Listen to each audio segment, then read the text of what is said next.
Hello friends, नमस्कार। स्वागत है आपका अपने चैनल नवी क्लासेस में। और जो आज चंडीगढ़ का एनटीटी का एग्ज़ाम हुआ है वो हम डिस्कस करेंगे इस वीडियो में। ये एग्ज़ाम आज यानी कि 7 अप्रैल को हुआ है 24 को। और इसमें हम अभी जो इस वीडियो में हम डिस्कस करेंगे केवल जर्नल अवेयरनेस वाले क्वेश्चंस, जर्नल अवेयरनेस या करंट की जो आपके क्वेश्चंस आए थे वो तो आपके सेट में हो सकता है आगे पीछे हो। और जो भी जीबीटी वाले कैंडिडेट्स हैं उनके लिए भी और टीजीटी वालों के लिए भी थोड़ा पैटर्न जो है वो क्लैरिफाई हो जाएगा, किस टाइप के क्वेश्चंस पूछे जा रहे हैं, तो वो वाले डिस्कस कर लेते हैं। Let's start. अगर आप चैनल पर नए हैं या आपने चैनल को सब्सक्राइब नहीं किया है तो प्लीज़ सब्सक्राइब कर लीजिए और बेल आइकन भी प्रेस करना ताकि आने वाली वीडियोज़ की नोटिफिकेशन आप तक पहुँचे। तो first question is which of the following is the longest railway station. देखिए, longest railway station in the world आपसे पूछा गया था, तो ये है आपका हुबली रेलवे स्टेशन। हुबली, हालांकि स्पेलिंग थोड़ी डिफरेंट यहाँ पर लिखी हुई है। हुबली रेलवे स्टेशन जो है ये आपका ये कर्नाटक में पड़ता है और इसकी लेंथ की बात की जाए तो अप्रॉक्सीमेटली ये 1505 जो है मीटर इतनी इसकी लेंथ है। तो ये लॉन्गेस्ट है railway station in the world. At least आपको ये याद रखना है कि हुबली जो है वर्ल्ड का लॉन्गेस्ट रेलवे स्टेशन है जो कि कर्नाटक में है। और लॉन्गेस्ट अगर कई बार रेलवे प्लेटफॉर्म आपसे पूछ लिया जाता है तो यूपी में जो है लॉन्गेस्ट रेलवे प्लेटफॉर्म आपको पता है गोरखपुर जंक्शन है, जिसकी अगर लेंथ की बात की जाए तो लगभग 1.35 जो है किलोमीटर उसकी लेंथ है। तो लॉन्गेस्ट प्लेटफॉर्म अगर पूछे तो that is Gorakhpur as of now and which is in UP. और longest railway station in the world is Hubli in Karnataka. Let's move to the question number second. Khardung La pass जो है, खारदुंगला माउंटेन पास, वो कहाँ पर लोकेटेड है। तो ये पासेस जो है इनसे वीडियो जो है एक ना एक आधा क्वेश्चन जो है आपका आता ही आता है। तो ये आपका पास पड़ता है जम्मू कश्मीर में। खारदुंगला जो पास है वो जम्मू कश्मीर में है। और इसको आपने अगर इसके बारे में पढ़ा भी होगा तो ये लद्दाख के लिए इसको बोला जाता है गेटवे टू नुब्रा एंड जो श्योक वैलीज है लद्दाख में उनका गेटवे है नुब्रा एंड श्योक वैलीज। तो आपको ये याद रखना है खारदुंगला पास कहाँ पर है, जम्मू कश्मीर में है। अगला जो था तो स्टेटमेंट बेस्ड क्वेश्चंस भी चंडीगढ़ के एग्जाम्स में काफ़ी आते हैं और बाकी एग्जाम्स में भी ये पैटर्न बन चुका है कि डायरेक्ट क्वेश्चन की बजाय स्टेटमेंट की फॉर्म में जो है आपसे करेक्ट या इनकरेक्ट छाटने वाले क्वेश्चन बहुत सारे आते हैं। तो राज्यसभा के बारे में इनकरेक्ट आपसे पूछा गया था। तो देखिए, राज्यसभा जो है वो उसमें 12 मेंबर्स होते हैं। वो 12 मेंबर्स जो है वो प्राइम मिनिस्टर नॉमिनेट करता है। बिल्कुल रॉन्ग है, क्योंकि प्रेसिडेंट जो है वो 12 मेंबर्स वो अलग अलग जो भी आपके ग्रुप्स से होते हैं, जैसे कि कोई हिस्ट्री में, कोई किसी भी मतलब फॉर्म, किसी भी आर्ट फॉर्म में या आपका लैंग्वेज में या किसी भी तरीके से जो अव्वल होते हैं उनको जो है प्रेसिडेंट सिलेक्ट करते हैं। तो आपके 12 मेंबर प्रेसिडेंट द्वारा सिलेक्ट होते हैं, ना कि प्राइम मिनिस्टर द्वारा। तो फर्स्ट ही आपकी गलत स्टेटमेंट है और गलत ही आपको छाटनी थी, तो आंसर आपका ए बनेगा। लेकिन अगले ऑप्शन भी देख लेते हैं कि 1/3 मेंबर जो है वो आपके हर साल रिटायर होते हैं। बिल्कुल सही बात थी। तो Rajya Sabha is not subject to dissolution and vice president जो है एक्स ऑफिशियो चेयरमैन होता है राज्यसभा का। तो आंसर तो मैं आपको ऑलरेडी बता चुकी हूँ कि इसका फर्स्ट होगा। एक बहुत ही इंपॉर्टेंट आपका ये क्वेश्चन है जो बहुत बार एग्जाम्स में आया है कि who is the ex officio chairman of Rajya Sabha. तो कौन होता है, वाइस प्रेसिडेंट। अब करंट जो चेयरमैन हुआ वो कौन हुए, जगदीप धनखड़ जी, क्योंकि जगदीप धनखड़ जी जो हैं वो अभी आपकी वाइस प्रेसिडेंट है। अगर हम डिप्टी चेयरमैन की बात करें राज्यसभा के तो वो है हरिवंश नारायण सिंह। आपको चेयरमैन याद रखना है, डिप्टी चेयरमैन फिर भी बहुत कम पूछा जाएगा।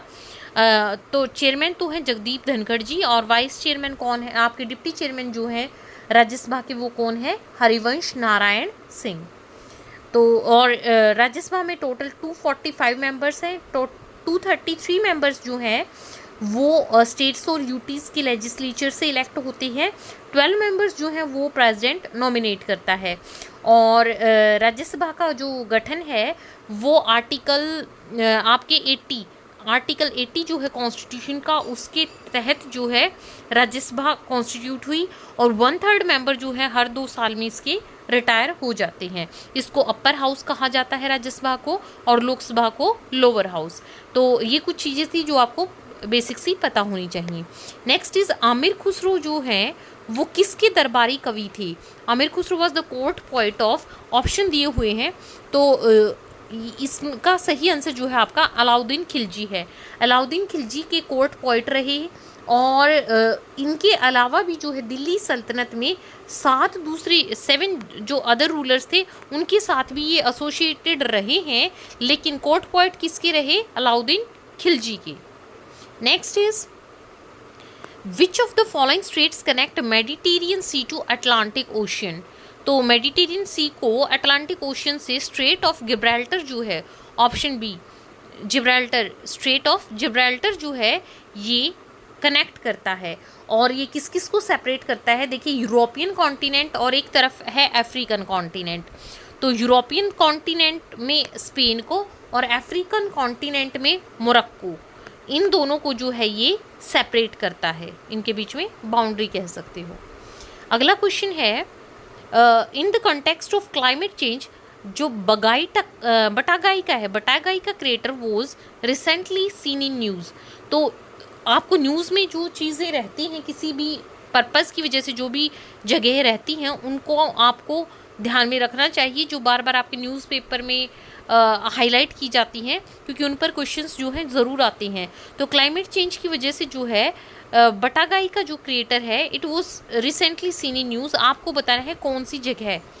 तो ये जो है ये है सिबेरिया में, आपका सिबेरिया में ये पड़ता है। तो इसका करेक्ट आंसर आपका क्या बन जाएगा? रशिया, तो रूस में। और किस वजह से ये ज़्यादा चर्चा में था कि ये पूरा जो है फ्रोस्ट हो गया था, और रीज़न क्या था? ग्लोबल वार्मिंग इसका रीज़न था। तो हो सकता है कि मतलब रीज़न पूछ ले, तो इससे रिलेटेड एक दो बातें आपको पता होनी चाहिए। नेक्स्ट वन इज़ एलपीजी जो है it is a hydrocarbon consisting of a mixture of. LPG की सबसे पहले आपको फुल फॉर्म पता होनी चाहिए, काफ़ी बार तो यही पूछ ली जाती है एग्जाम में। That is L stands for liquefied, P for petroleum and G for gas, liquefied petroleum gas. और ये किस किस चीज़ का मिक्सचर है? प्रोपेन और ब्यूटेन का, प्रोपेन। और एल्केन्स का फॉर्मूला भी आपको पता होना चाहिए, वो खैर साइंस में CnH2n+2, क्योंकि आपका जो है इससे रिलेटेड भी क्वेश्चंस आएंगे एल्कीन और एल्काइन से। तो CnH2n+2 एल्केन्स का फॉर्मूला होता है। तो प्रोपेन का अगर फॉर्मूला पूछे तो प्रोप मतलब 3, C3H3 तो C3H8 जो है आपका प्रोपेन हो जाएगा, C4H4 H10 ये आपका ब्यूटेन हो जाएगा। तो आपको याद क्या रखना है? LPG stands for liquefied petroleum gas and it consist of propane and butane. तो देखिए, ज़्यादातर क्वेश्चंस जो हैं वही क्वेश्चन देखने को मिले हैं जो काफ़ी बार पहले पूछे जा चुके हैं। देखो, next is it is appropriate to compensate someone if you have damaged his और her property in some way and this is called restitution. कि आपने जैसे किसी की कोई चीज़ जो है वो ख़राब कर दी, तो आपको कंपनसेट, आपको उसका भुगतान करना पड़ेगा। तो आपको बताना था कि इनमें से आप स्टेटमेंट चेक कर लीजिएगा, ये वाली एक बार पूरी पढ़ लेना, मैंने पूरी पढ़ के देख ली थी। तो जो इसका बेस्ट एग्जाम्पल है वो आपका कौन सा रहेगा? ऑप्शन ए, कि देखो जाकिर ने लीना से कैमरा लिया and the lens shatters when, जब वो ग्राउंड पे उससे गिर गया और लेंस जो है उसका टूट गया, तो it fails to zipper the case. तो उसको जब कैमरा रिटर्न करना था तो उसने कहा क्योंकि जाकिर के पास कैमरा था तो जाकिर ही रिस्पॉन्सिबल है डैमेज के लिए, तो उसको कंपनसेट करना पड़ेगा। तो ऑप्शन ए जो है ये इसका सही एग्जाम्पल होगा। नेक्स्ट इज आपको ये बीच में आपकी जो है कुछ और क्वेश्चंस भी, चलो ये वाला तो करवा देते हैं। BEDF आपको बताना है यहाँ ब्लैंक में क्या आएगा? HJ डैश और लास्ट में ये आपका L है जो मिसप्रिंट हुआ है। तो इसमें आपका क्या आ जाएगा? यहाँ पे तो आएगा आपका I और नेक्स्ट ब्लैंक में आएगा आपका M आएगा। क्यों? क्योंकि देखिए इसमें इस तरीके से पैटर्न बढ़ रहा है कि जैसे B है, B से 3+3 करेंगे तो E आया एंड +2 करेंगे तो D आया। ऐसे ही F से 3 करेंगे तो एफ जी एच छोड़ के आई आया और एफ से जी छोड़ के आपका एच आ गया। 3 के अगर पैटर्न में आप इनको डिवाइड करते हैं, जैसे के एल छोड़ के एम आ गया और जैसे के छोड़ के एल आ गया। तो इस तरीके से जो है इसका मैंने सोल्यूशन निकाला है, बाकी आप अपने तरीके से करके देख लीजिएगा। ऐसे ही मतलब इनके पेयर बनाने होते हैं। नेक्स्ट में भी आपका दे रखा है कि group the given figures into 3 classes using each figure only once. मतलब किसी तरीके से जो है 3 फिगर ये सिमिलर है, तो इसका मैंने दिमाग जो लगा के देखा तो मेरे हिसाब से इसका आंसर बनेगा डी आपका। देखिए मैं बताती हूँ मैंने कैसे किया है कि फर्स्ट थर्ड और 9th आप देखिए, फर्स्ट 3 और 9 को आप देखिए। इसमें क्या है कि और क्या सिमिलैरिटी आपको देखने को मिल रही है इसमें कि ट्रायंगल, सर्कल और ये यूज़ हुए हैं। अंदर या सर्कल है या ट्रायंगल है। जैसे 2 5 6 को जब मैंने देखा तो 2 5 6 में क्या मिला कि 2 को भी 4 मतलब पार्ट्स में डिवाइड किया हुआ था, 5 को भी और 6 को भी। जब 4 7 8 को देखा तो 4 7 और 8 इसमें एक सेम जो है वो फिगर एक बड़ा है एक छोटा है, जैसे लाइक एक स्क्वायर बड़ा एक स्क्वायर छोटा। तो इस तरीके से जो है मुझे ये ग्रुपिंग ठीक लगी इसकी। डी हो सकता है आपको किसी और तरीके से, तो आप ज़रूर कमेंट करके बताइएगा अगर आपने कुछ अलग किया है इसका तो। और अभी ऑफिशियल आंसर की का फिर भी हम वेट करेंगे। नेक्स्ट क्वेश्चन इज जैसे फिश जो है it is connected to shoal. Shoal तो क्या होता है कि मतलब फिशेस का जो ग्रुप होता है, तो फिशेस के लिए कलेक्टिव नाउन जो आपका यूज़ होगा वो शॉल है। तो इस तरीके से आपको सेम ढूंढना था कि कैसे पेयर है। तो देखो शार्क जो है, शार्क के ग्रुप को क्या बोलते हैं, स्कूल। तो ऑप्शन डी इसका करेक्ट हो जाएगा। एलिफेंट का ग्रुप आपका क्या होता है, हर्ड होता है। और व्हेल का जो ग्रुप होता है आपका, व्हेल के ग्रुप को क्या बोलते हैं, पॉड। तो आगे आपके एग्जाम्स में काम आ जाएगा, ये याद रखिएगा। व्हेल का ग्रुप जो है आपका क्या कहलाता है, पोर्ट। और एलिफेंट का ग्रुप जो है आपका कहलाता है हर्ड।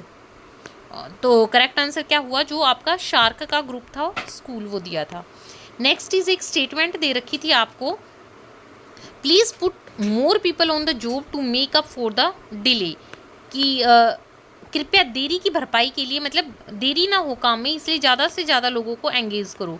तो आपको बताना था कि इसमें से कुछ एजम्पशन दिए हुए थे, तो एजम्पशन कौन सा करेक्ट है। तो देखिए अगर ज़्यादा लोगों को एंगेज करेंगे तो आउटपुट ज़्यादा आएगी। तो आपका जो है एजम्पशन सेकंड, ये इसमें निहित है ये चीज़, तो option B. Next is what was the theme of Ministry of Culture tableau that secured first prize at Republic Day celebration parade 2024। तो भारत मदर ऑफ डेमोक्रेसी वो जो है उसकी थीम थी, तो इंडिया मदर ऑफ डेमोक्रेसी। तो ये थीम्स जो है आपको जैसे कुछ डेज़ की जैसे कि आज वर्ल्ड हेल्थ डे है 7 अप्रैल को, तो इस तरीके से इंपॉर्टेंट डेज़ और कुछ थीम्स जो हैं आप याद रखिएगा। आपका जैसे आगे जेबीटी का टीजीटी का जो भी एग्जाम्स आएंगे उनके लिए प्रिपेयर कर लेना important days and themes. Next is the resolution for removing vice president of India can be moved in. देखो अगर वाइस प्रेसिडेंट को हटाना है तो इसका रेजोल्यूशन जो है वो कहाँ पास होता है, केवल राज्यसभा में आपका पास होता है। पास राज्यसभा में होता है और इफेक्टिव मतलब ज़्यादा मेजॉरिटी है इसको वो पास करेगी। अगर लेकिन लोकसभा जो है वो भी सिंपल मेजॉरिटी के साथ इसमें एग्री होगा, तभी ये पॉसिबल है। नेक्स्ट इज सोर ऑफ चाइना या येलो रिवर किसको बोला जाता है। तो सोर ऑफ चाइना और येलो रिवर जो है चाइना में, देखो चाइना में ये 2 मेन रिवर हैं आपकी, ह्योंगी और यांगजी। तो इनमें से जो सोरो ऑफ चाइना है वो है हुआंगी रिवर, क्योंकि इसकी वजह से जो है वहाँ पे ये अपना रास्ता बदल लेती है और बार बार जो है फ्रीक्वेंटली बाढ़ आती है, फ्लड्स जो है इसका मेजर कॉज है, इसीलिए इसको सोर ऑफ चाइना बोला जाता है। आगे तो कुछ बीच में एक आधे क्वेश्चंस जो हैं ये आपके कंप्यूटेशन के आ गए। व्हाट लिस्ट नंबर, देखिए फिर भी बता देते हैं ये, what must be added to 1056 तो की सम जो है कम्प्लीटली 23 से डिविजिबल हो। तो आपने क्या करना है इस टाइप के क्वेश्चंस में, 23 से आप 1056 को डिवाइड करके देखेंगे। तो जब आप डिवाइड करेंगे तो ये आपका कंप्लीट मैं बता देती हूँ, इसका क्वेश्चन आएगा 45 और जो रिमाइंडर बचेगा आपका 2 बचेगा। तो देखिए अगर रिमाइंडर आपका 21 बचेगा, तो 21 से 23 होने में कितने का डिफरेंस है, तो 2 का डिफरेंस, नहीं तो 46 पे ये पूरा चला जाता। तो मतलब कि 23 से इसको पूरा डिविजिबल होने के लिए इसमें 2 और ऐड करना पड़ेगा। तो इस टाइप के क्वेश्चंस को जो है ऐसे डिवीज़न से करते हैं, और फिर जिससे आपने डिवीज़र जो था आपका उसमें से आप जो है रिमाइंडर आया है उसको माइनस कर देते हैं, तो वो नंबर आपको ऐड करना होता है। सब्ट्रैक्शन का पूछे तो सीधा जो है रिमाइंडर को सब्ट्रैक्ट कर दिया जाता है। नेक्स्ट इस त्रिपुरा की जो सीएम है, तो जिन 5 स्टेट्स में इलेक्शन हुए थे और आपको उनके जो है चीफ मिनिस्टर्स और गवर्नर के नाम जो है आपको बिल्कुल याद रखने हैं। त्रिपुरा का अगर बता दें अभी, चलो ये तो त्रिपुरा का पूछा है, अभी जो 5 में जैसे नए जो सीएम बने थे उन सब के आपको जैसे मिजोरम वगैरह का आपको बिल्कुल याद रखना है, वो भी आपसे अगले एग्जाम में पूछा जा सकता है। तो त्रिपुरा की जो सीएम है वो कौन है, डॉक्टर मानेक शाह। तो ऑप्शन नंबर 4 है इसका। फिर तो आगे जो है आपकी मेंटल एबिलिटी वाले और ये क्वेश्चंस आ गए हैं। एक आधा कोई और क्वेश्चन मिलता है तो देखते हैं। देखिए, सैलरी ऑफ जज of high court are charged from which of the following. तो हाई कोर्ट की जज की सैलरी जो आपकी जाती है वो जाती है स्टेट के कंसोलिडेटेड फंड से। सुप्रीम कोर्ट की जो जज की सैलरी और अलाउंस जाते हैं वो जाते हैं कंसोलिडेटेड फंड ऑफ इंडिया से, लेकिन हाई कोर्ट्स जो हैं उनकी जज की सैलरी आपकी कंसोलिडेटेड फंड ऑफ स्टेट से जाती है। आगे चलते हैं, कोई और मिलता है अगर आपका जनरल अवेयरनेस या जीके का आपका करंट का क्वेश्चन वो देखते हैं। Next is the काचिन hills make a boundary between India and. काचिन hills जो है इंडिया और म्यांमार के बीच में जो है बाउंड्री फॉर्म करती है, तो इसका करेक्ट आंसर आपका म्यांमार है। नेक्स्ट इज, अगर आप बोलेंगे तो ये मेंटल एबिलिटी वाले जो भी क्वेश्चंस आ रहे हैं आगे वीडियो में इनको भी डिस्कस कर लेंगे और दूसरे सब्जेक्ट्स को भी। जो फेमस हिल स्टेशन है कोडाई कैनाल, ये तो बहुत कॉमन है, बहुत बार आया है पहले भी एग्जाम्स में। ये पलानी हिल्स में है। पलानी हिल्स कहाँ है, आपके तमिलनाडु में। तो कई बार स्टेट भी पूछ लेगा पलानी हिल्स को, जैसे स्टेट वो हिल्स दे देते हैं और स्टेट मैच करनी देते हैं, पूछते हैं इनकरेक्ट पेयर कौन सा है। तो इस तरीके से भी इस टाइप का क्वेश्चन आता है। नहीं तो कोडाई कैनाल जो हिल है आपकी, वो कोडाई कैनाल जो है हिल स्टेशन वो पलानी हिल्स में है। Next is forest found in Assam and Meghalaya. Assam और मेघालय में काफ़ी बारिश होती है तो वहाँ पे एवरग्रीन फॉरेस्ट आपकी सदाबहार वन जो है पाए जाते हैं। तो ये थे इम्पॉर्टेंट क्वेश्चंस जो मैं आपके साथ शेयर करना चाहती थी, डिस्कस करना चाहती थी। ये आपकी जनरल अवेयरनेस से और कुछ करंट अफेयर्स के क्वेश्चंस थे जो आज के पेपर में आए। बाकी जो है आपसे बाकी क्वेश्चंस भी साझा करेंगे, तो जुड़े रहिए हमारे साथ। एक एक करके जैसे हिंदी के, इंग्लिश के क्वेश्चंस कोशिश करेंगे वो भी हम डिस्कस कर लें, और बाकी भी जो है चंडीगढ़ के एग्जाम से रिलेटेड मटेरियल जो है जेबीटी से वो लेकर के आएंगे आपके लिए। Thanks for watching this video को आगे ज़रूर शेयर करना। टेलीग्राम पर भी नवी क्लासेस ज्वाइन कर लेना, वहाँ पर आपको PDF मिल जाएगी इसकी। Thanks for watching this.